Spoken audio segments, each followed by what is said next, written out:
રસાયણશાસ્ત્રનો અભ્યાસ કરીએ છીએ, નવી નવી રાશિઓનો અભ્યાસ કરતા હોઈએ છીએ. આજે કંઈક નવીન ભણીએ. આજનો ટોપિક છે વેગ, વેલોસિટી.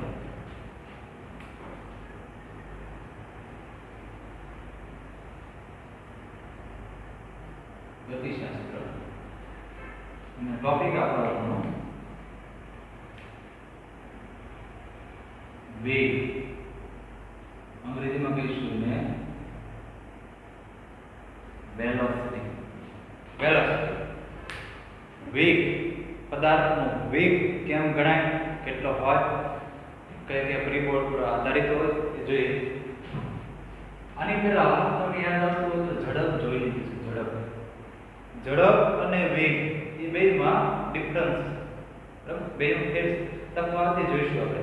પહેલા વેગ વિશે સારી એવી સમજૂતી મેળવી. ઝડપનો ખ્યાલ કેવો તો એકમ સમયમાં પદાર્થે કાપેલા અંતરને ઝડપ કહે છે. અહીંયા અંતર આવતું, અહીંયા થોડો ફેર આવશે. વ્યાખ્યાની શરૂઆત કરીએ. થોડો ફેર છે. એકમ સમયમાં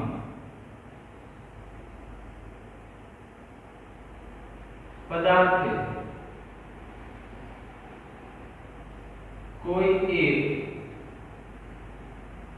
ચોક્કસ દિશામાં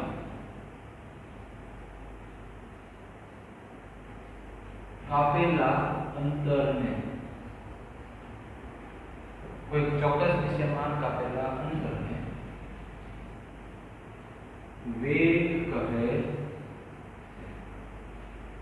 જો અહીંયા ફેરફાર કેટલો કર્યો છે, ચોક્કસ દિશા. આવો એક શબ્દ અને જરૂરી છે. અથવા બીજી વ્યાખ્યા કહો, 1 નંબરની 2 નંબરની વ્યાખ્યા. એકમ સમયમાં પદાર્થના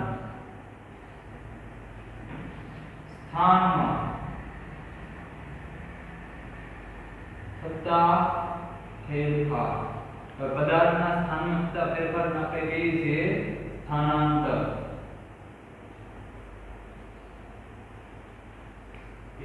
પદાર્થના સ્થાનમાં થતા ફેરફારને વેગ કહે. આમ લખીએ આપણે વેગ બરાબર, ટૂંકમાં લખીએ સ્થાનાંતર અને એના છેદમાં લખી નાખીએ સમય. અહીંયા વેલોસિટી વેગ એને v વડે દર્શાવીએ. v ઇઝ ઇક્વલ ટુ સ્થાનાંતરને આપણે x વડે દર્શાવીએ અને સમયને t વડે દર્શાવીએ. તો આમ કહેવાય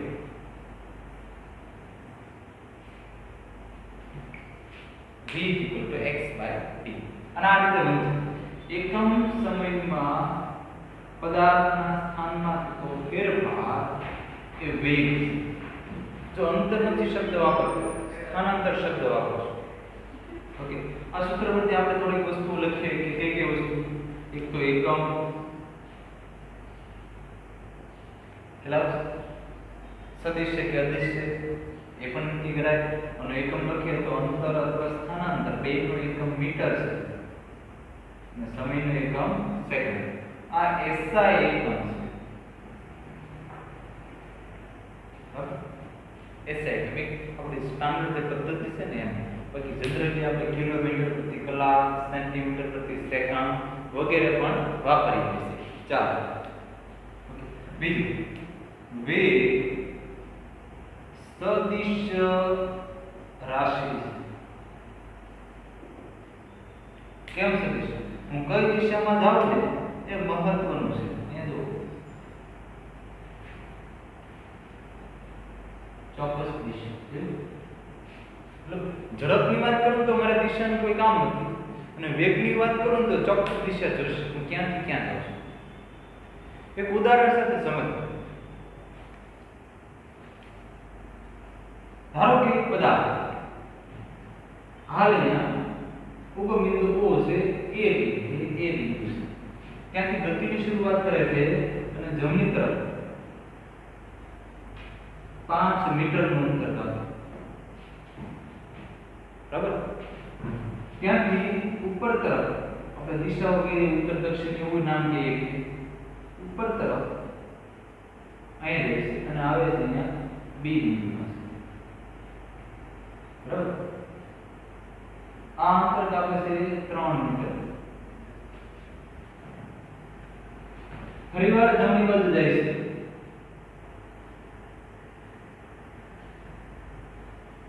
આ અંતર કાપે છે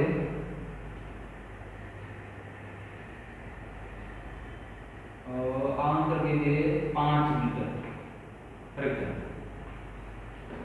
બરાબર ત્યાંથી નીચે તરફ આવે છે બી થી સી બિંદુ જાય ત્યાંથી ડી બિંદુએ જાય આ અંતર 3 છે તો આ પણ આટલું અંતર કાપે છે 3 મીટર બરાબર 5 3 5 3 અને પછી અહીંયા આવે છે ધારો કે એ બિંદુમાં છે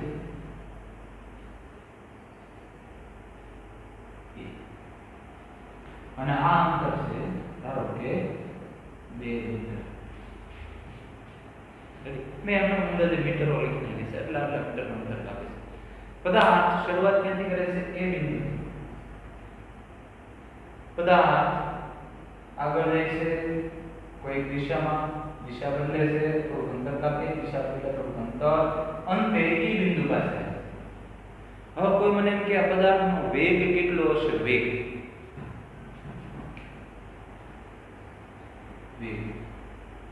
v સૂત્ર क्या बोलते हैं x by d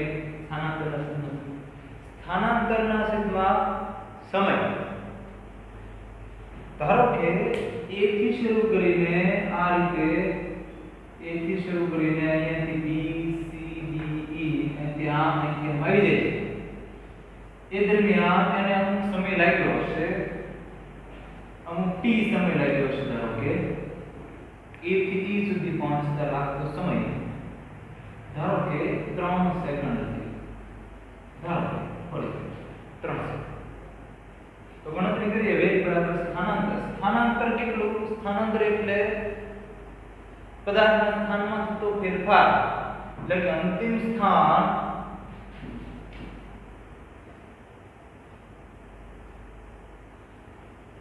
અને આ પ્રારંભિક સ્થાન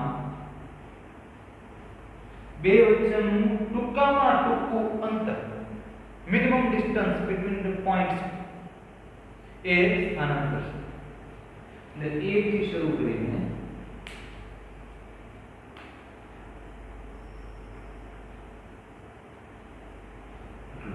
આ અંતર ગણીએ કે આપણે કેટલું છે અંતર ગણીએ કે કેટલું છે 5 આ પણ 5 5 નો 10 અને આ આટલું 12 કેટલું થયું 12 મીટર અને તેમાં સમય કેટલો નક્કી કર્યો આપણે 3 સેકન્ડમાં એટલે બહુ ઝડપથી જઈ શકે 3 સેકન્ડ તો આનો વેગ આવશે v બરાબર 12 એટલે 4 મીટર પર સેકન્ડ આ પદાર્થનો વેગ ચલો તમે જાણો તો ઝડપ મેળવવાથી ઝડપ એટલે સ્પીડ s કે ઝડપ તો અંતરના છેદમાં સમય બરાબર અંતર કેટલું કર્યું 5 3 8 5 13 16 17 ને 18 તો ટોટલ કેટલું છે સીધી 1 5 10 11 12 14 15 16 17 ને 18 આ અંતર થયો અંતર સ્થાનાંતર શબ્દ નો પણ અને એના છેદમાં સમય 3 સેકન્ડ તો ઝડપ s બરાબર 18 માં 3 6 મીટર પર સેકન્ડ તો ઝડપ એ અલગ છે ને વેગ એ અલગ છે હોય અહીંયા આપણને મળે છે v is not equal to x. In fact, v less than x because 12 is less than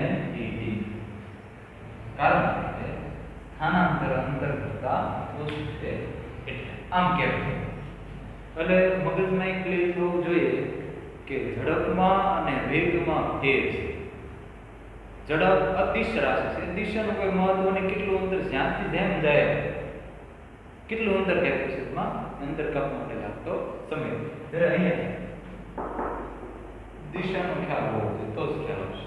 okay, આ પદાર્થનો વેગ વેલોસિટી અને પેલું જૂનું છે સ્પીડ. ઓકે, એટલું ક્લિયર. આગળ જોઈએ ધ્યાન આવશે.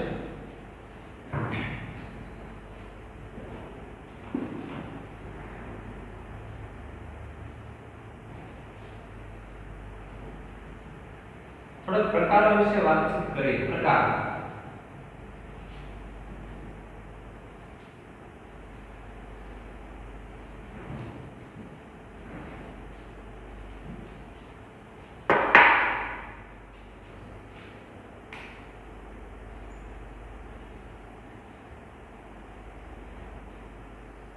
types.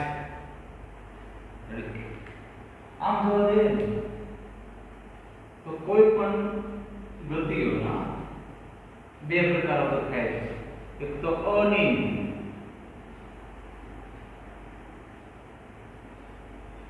અને બીજો છે નિયમિત વેગ. અને આને કહેવાય યુનિફોર્મ.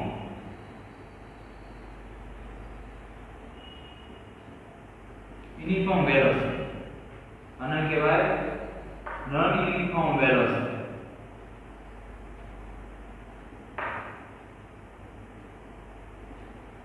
પેલા નિયમિત રીતે જોઈ લઈએ પછી અનિયમિત રીતે જોઈએ, કારણ કે આના પાછળ પ્રકારો પડવાના છે. બરાબર, નિયમિત યુનિફોર્મ. યુનિફોર્મ મીન્સ હવે કેવું દિશા મહત્વની છે, મૂલ્ય મહત્વનું છે. ધારો કે આપણું દરરોજનું જે ઉદાહરણ છે ને, અહીંયાથી આપણે તળાજાથી અમદાવાદ જઈએ છીએ તો હવે હું એક સ્કૂટર લઉં છું, બાઇક લઉં છું અને એ લઈને હું તળાજાથી અમદાવાદ જાઉં છું. બાઇકની થોડીક સ્પેસિફિકેશન કીધી કે કઈ રીતે મારે મેનેજ કરવું પડે. તો કે એક તો બાઇકને હું બ્રેક ફેલ કરું, બ્રેક નથી, એક્સેલેટર જે આવતું હોય છે એ નથી. બરાબર, ગેર જે મને ત્રીજામાં ચોથામાં જેમાં રાખવું એ નક્કી કર્યું, બદલવાનો નથી. હેન્ડલ જે સ્ટીરિંગ છે એને લોક કરી દો, સીધું રાખો, પછી મારે ફેરવવાનું. અહીંયાથી શરૂ કરું એટલે હેન્ડલ ફેરવવાનું નથી. હેન્ડલ નો ફેરવવાનો મતલબ શું? દિશા નથી બદલવાની. એક્સેલેટર નથી આપવાનું, આપણે જગ્યાએ છે એના મતલબ શું? એ જે ગતિથી જાઓ એમાં વધઘટ નથી કરવાની. બ્રેક નહીં, એનાથી વધઘટ થાય, બમ્પ કે આવે, એનો મતલબ શું? તળાજાથી અમદાવાદ સીધો એક્સપ્રેસ વે હોવો જોઈએ. મારે ટર્ન નહીં લેવાનો અને ઝડપમાં ફેરફાર નહીં કરવાનો. મતલબ કે મારે મૂલ્ય નથી બદલવાનું અને દિશા નથી બદલવાનું. તો એ નિયમિત થાય. અને આ નિયમિત વેગ મેળવવો બહુ મુશ્કેલ છે. સામાન્ય સંજોગોમાં નિયમિત વેગ હોય નહીં ક્યારે. તમે કલ્પના કરો, તમારે એક શહેરથી બીજા શહેર જવું છે તો સીધી દિશામાં અને વેગ બદલાવ વગર જાવ એવું બને નહીં. સામાન્ય સંજોગોમાં નિયમિત વેગ હોતો નથી. શું કામ? કારણ કે નિયમિત વેગ મેળવવા માટે શું કરવું પડે? એક તો વેગનું મૂલ્ય અને દિશા બંને બદલાવા ન જોઈએ. ધારો કે તમે નક્કી કર્યું તમારે 50 કિલોમીટર પ્રતિ કલાકથી જવું છે તો અમદાવાદ પહોંચો નહીં ત્યાં સુધી 50 કિલોમીટર પ્રતિ કલાક જ હોવું જોઈએ. અડધા કિલોમીટર આમ તેમ ન થવું જોઈએ. 50 કિલોમીટર પ્રતિ કલાક એમ જ રહેવું જોઈએ. અને દિશા જે દિશા નક્કી કરી એ દિશા તો એ નહીં. પણ મોટાભાગની પરિસ્થિતિમાંના જે વેગ હોય છે એ અનિયમિત હોય છે. કારણ કે એવું થોડું છે એક જ રસ્તા પર તમે જશો, ટર્ન લેશો, બમ્પ આવશે, ખાડો આવશે, બરાબર, તો તમારી દિશા બદલાણા કરશે વેગનું મૂલ્ય બદલાણા કરશે, કારણ કે તમારી પાસે બ્રેક છે એનો ઉપયોગ કરશો, એક્સેલેરેટર છે એનો ઉપયોગ કરશો, એટલે અનિયમિત વેગ હશે. તો અનિયમિત વેગ છે, અનિયમિત વેગ છે, તો તમારે જે તે સમયે વેગ કેમ આપો? હું તળાજાથી ભાવનગર, તળાજાથી અમદાવાદ પહોંચી ગયો, તો હું કેટલા વેગથી ગયો એમ કેમ કેવું મારે? એમ કેમ કેવું? તો એના માટે મારે એવરેજ કાઢવું છે, એવરેજ એટલે કે સરેરાશ. મારે સરેરાશ વેગ નક્કી કરવો છે. એક્ઝેક્ટ કોઈ સમયે કે કોઈ સ્થાને કેટલો વેગ છે એ હું કહી શકું. ધારો કે તળાજાથી ભાવનગર અને ત્યાંથી અમદાવાદ જાઉં છું, તો ભાવનગર પહોંચો ત્યારે કેટલો વેગ હતો? ભાવનગરથી 10 કિલોમીટર આગળ પહોંચો ત્યારે કેટલો વેગ હતો? કે અહીંયાથી 10 વાગે નીકળ્યો તો 11 વાગે કેટલો વેગ હતો? 11:30 કેટલો વેગ હતો? 1 વાગે કેટલો વેગ હતો? બરાબર. ચોક્કસ સમયે ચોક્કસ સ્થાને કેટલો વેગ છે એક્ઝેક્ટલી, એના માટે એક બીજો પ્રકાર મળે અને એ છે તત્કાલીન વેગ. જનરલી પ્રકાર છે. નિયમિત મેં કીધું એમ લગભગ અશક્ય છે સામાન્ય સંજોગો. તો આપણે શું જનરલી માપવાનું હોય? સરેરાશ માપવું પડે, એવરેજ માપવું પડે. તો ખ્યાલ એવરેજ માપવું પડે. એવરેજ એટલે શું? ધારો કે તમે શરૂઆત કરી ત્યારે તમારો વેગ 15 મીટર પર સેકન્ડ છે, કલાકમાં ગણી તો ધારો કે 60 કિલોમીટર પ્રતિ કલાક છે. થોડા સમય પછી 65 કિલોમીટર પ્રતિ કલાક છે. પછી કોઈ શહેર એવું હોય તો 45 કિલોમીટર પ્રતિ કલાક છે. હાઈવે એટલે બહુ સારો તો 80 કિલોમીટર પ્રતિ કલાક છે. મારે શું કરવું પડે? બધા વેગ અને એનો સમયગાળો માપવો પડે અને પછી એને એના છેદમાં એ બધા માટે કેટલો સમય લાગ્યો ને ગણવો, અથવા તો એમ નો ગણવું હોય, એમ નો ગણવું હોય. બરાબર. તો સરેરાશ વેગ એનું આમ દર્શો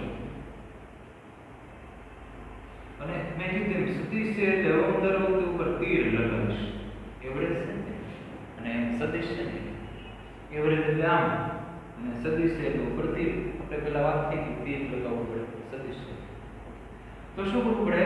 ધારો કે હું કોઈ જગ્યાએ હતો કોઈ એક સમયે અને ત્યાંથી કોઈ બીજી જગ્યાએ જાઉં છું, એક યામાક્ષ પદ્ધતિ લેવાય. ભૂકંપ બિંદુ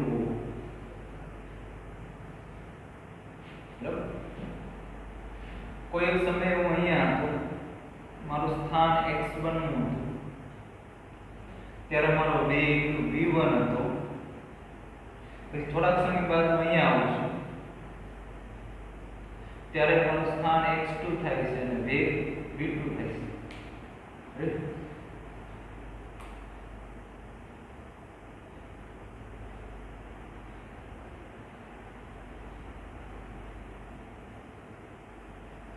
બરાબર. તો વેગનો એ સમયે મારો વેગ બદલાતો રહેતો હતો, એટલે જ મારે સરેરાશ લેવાનું છે. તો મારું સ્થાન x1 થી x2 થયું, અહીંથી અહીં. પછી બોલે જેમ જોવું, અહીંથી આમ જોવું, અહીંથી આમ જોવું, પણ x1 મારું સ્થાન હતું ત્યાંથી ક્યાં આવ્યો છું? x2. તો સ્થાનમાં થતો ફેરફાર મારે કેમ કરવાનો? x2 માઈનસ x1 એના છેદમાં અહીંયાથી અહીંયા જે રીતે ગયું સમય કેટલો લાગ્યો? Delta t. આમ તો આ એવરેજ કહેવાય. બરાબર. અને આમે લખાય અને આમે લખાય એવરેજ b બરાબર ડેલ્ટા x એના છેદમાં ડેલ્ટા. જો આના પર તીર લગાવું છું, આના પર લગાવું, સમય પર નહીં, કારણ કે સમય તો અદિશ, સમયની કોઈ દિશા ન હોય તો સમય તો સમય.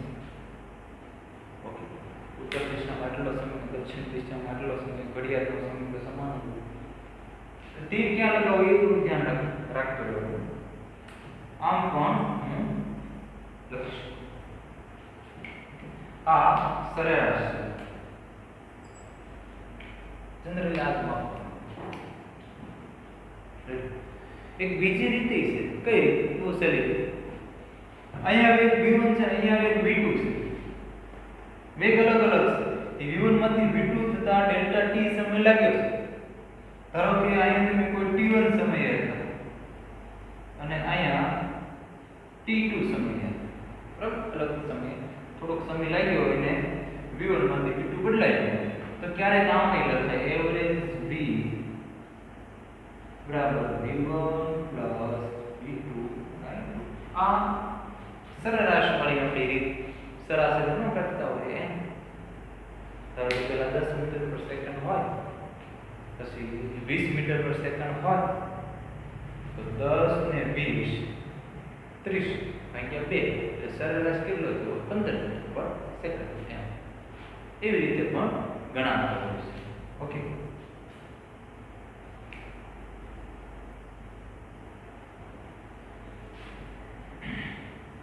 અને આ પ્રકાર તત્કાલીન વેગ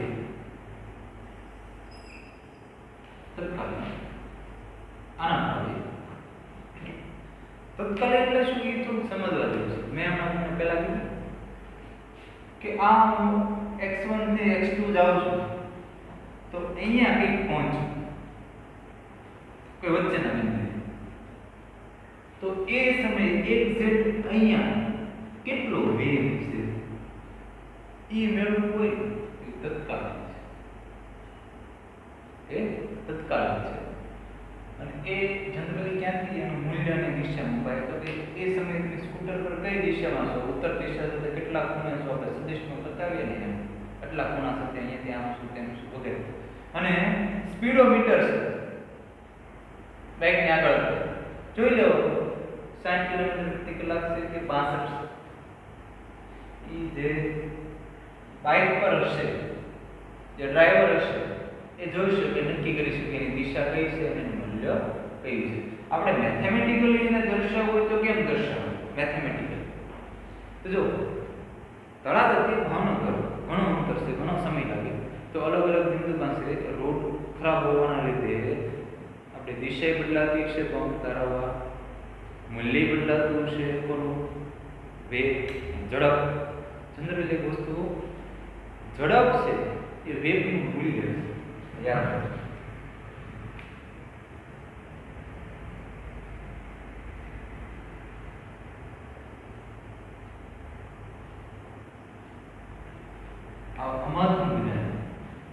એટલે હું વેગ બદલાય એમ કહું ને તો એનો મતલબ શું કે તો ઝડપ બદલાય છે કે તો દિશા બદલાય છે કે તો બે બદલાય છે, તો વેગ અનિયમિત થઈ જાય. આ અનિયમિત વેગ ક્યારે થાય? કોઈ એમ પૂછે અનિયમિત વેગ ક્યારે થાય? તો પદાર્થનો વેગ બદલાય એનો મતલબ એ અનિયમિત થઈ જાય છે, એનો મતલબ કાં તો એનું મૂલ્ય એટલે કે ઝડપ બદલાય છે કાં તો એની દિશા બદલાય છે. એટલે હું એક અલગથી તમને સમજાવીશ. અત્યારે તત્કાલીનનું એક નાનું સમીકરણ નથી લીધું. એક કલર શાસ્ત્ર છે, એમાં વિકલનની ભાષામાં તત્કાલીનને સમજાવાય છે તત્કાલીન વેગ વિશે. કોઈ પર્ટિક્યુલર ટાઈમ કે પર્ટિક્યુલર સ્થાને પદાર્થનો વેગ એ તત્કાલીન વેગ થઈ જાય, એવરેજ નો રહે અને એને માત્ર v વડે દર્શાવવા અને એને ગણિતની ભાષામાં અત્યારે કદાચ નહીં સમજાય તમને, આગળ કલરશાસ્ત્ર આપણે શીખી લઈશું ત્યારે સમજાશે કે હું સમયને આ ડેલ્ટા t ને ખૂબ નાનો મેં 1 કલાકની અંદર કેટલો વેગ છે એ મેળવો તો એવરેજ આવે, અડધી કલાકની અંદર મેળવો હોય તો એવરેજ આવે, 5 મિનિટની અંદર મેળવો તો એવરેજ કહેવાય, 1 મિનિટની અંદર મેળવો તો એનો મતલબ કે જો 1 મિનિટમાં વેગ વધઘટ થઈ ગયો, 15 સેકન્ડમાં વધઘટ થઈ ગયો તો એવરેજ કહેવાય, 5 સેકન્ડમાં વધઘટ થઈ ગયો હોય ને કદાચ તો એવરેજ કહેવાય, 1 સેકન્ડમાં કદાચ થઈ જાય, 1 સેકન્ડના 10મા ભાગમાં કરી શકો તો ક્યારે તમારે ઇન્સ્ટન્ટેનિયસ એટલે કે તત્કાલીન કેવું? ઇન્સ્ટન્ટેનિયસ મતલબ કોઈ એક સમય તત્કાલીન, તો એનો મતલબ કે સમયથી બહુ નાનો કેટલો ઘણો બધો નાનો, કેટલો નાનો? સેકન્ડ 100 માં ભાગ 0.001 0.00001 કેટલું લગાડો લગભગ 0 પણ 0 અને 0 તો સમય નો થયો ને 0 ની નજીકની કિંમત પણ 0 નહીં એટલે આવું માનો લખાય આ પછી સમજાશે limit delta t tends to 0 તો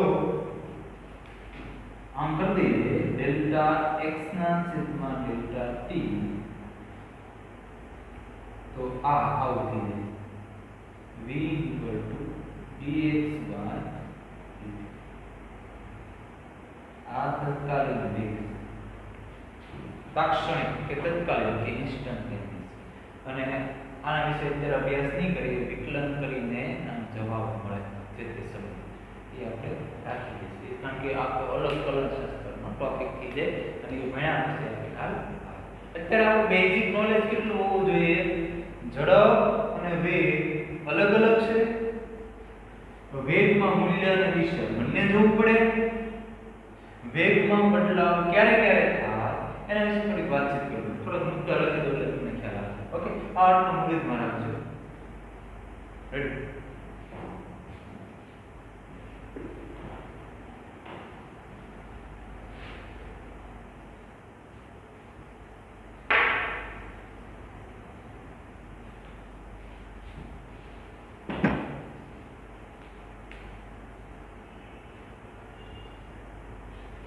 વેગમાં ક્યારે ફેરફાર થાય એટલે કે ક્યારે અનિયમિત થઈ જાય તો કે પહેલું તેના મૂલ્યમાં ફેરફાર થાય મૂલ્ય એટલે શું વેગનું મૂલ્ય એટલે આપણે શું ઝડપ બીજું તેની દિશામાં ફેરફાર થાય ત્રીજું તેના મૂલ્ય અથવા દિશા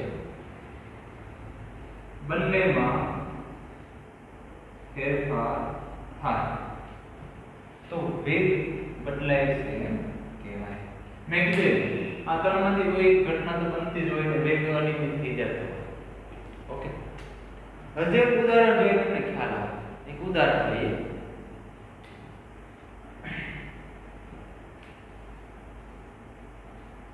એટલે તમને ઝડપ અને વેગ વિશેનો હજી તફાવત ખબર પડી જાય અને પછી તફાવત થોડા મુદ્દાઓ જોઈ લઈશું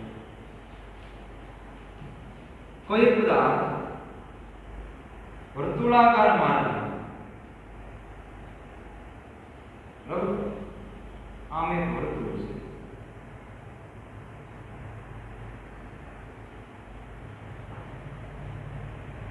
એક વર્તુળ છે અને ત્રિજ્યા તમને ખ્યાલ હોય સેન્ટર પોઈન્ટ હોય તો આ ત્રિજ્યા છે અને r બરાબર 10 અત્યારે લઈ લો 10 મીટર છે પરિવર્તન કરો અને એક પદાર્થ બિંદુ A થી બિંદુ B સુધી જાય છે કયા માર્ગે આ વર્તુળાકાર માર્ગે બરાબર અને A થી B સુધી પહોંચવા માટે એ થોડો સમય લે છે અને એ સમયને આપણે કહી દઈએ ફોર એક્ઝામ્પલ 20 સેકન્ડ બરાબર 20 સેકન્ડમાં અહીંયા આવી જશે તરત તો કીડી છે ધીમે ધીમે અહીંયા આવે છે તો ઝડપ અને વેગ મેળવો ઝડપ અને વેગ મેળવો પહેલા આપણે ઝડપ મેળવીએ ઝડપ s બરાબર x ના છેદમાં t એટલે કે અંતરના છેદમાં સમય કેટલું અંતર કાપે થોડું ગણિત યાદ કરજો 2 થી 7 માં 8 માં અહીંથી અહીંયા આવે તો કેટલું કાપેલું હોવાનું કેટલું અંતર કાપે અહીંથી અહીંયા આવે કોઈને ખબર છે વર્તુળનો પરિઘ કેટલો હોય પરિઘ 2 by r તો આટલું પરિઘ કરતા અડધું થાય એટલું અહીંથી અહીંયા, એટલે અંતર કેટલું કાપે 2 પાઈ r કરતા અડધું એટલે કેટલું થાય પાઈ એના છેદમાં t. તો s બરાબર પાઈ એટલે 22 ના છેદમાં 7 તો 3.14. r એટલે 10 સમય 20. આની ગણતરી કરીએ તો આપણને કેટલો જવાબ મળશે? કેલ્ક્યુલેશન કરી નાખો. આ ઝડપનો છે પણ વેગ બરાબર વેગ v. વેગ v બરાબર સ્થાનમાં થતો ફેરફાર, બે બિંદુઓ વચ્ચેનું ટૂંકામાં ટૂંકું અંતર અહીંયાથી અહીંયા આવું છે a થી b, તો a અને b ને જોડતો સીધો માર્ગ આ છે. આટલું પણ r બે ત્રિજ્યા છે. તો સ્થાનમાં થતો ફેરફાર કેટલો થયો? અહીંયા 2r થાય છે અને સમય t. બરાબર 2 ગુણ્યા 8 એટલે 10 અને t એટલે 20, તો 1 મીટર પર સેકન્ડ. આ 20 આ એક નહીં મળે. આ જવાબ s v મળશે. ગણતરી કરો ફેર કરશે. સમજાય છે?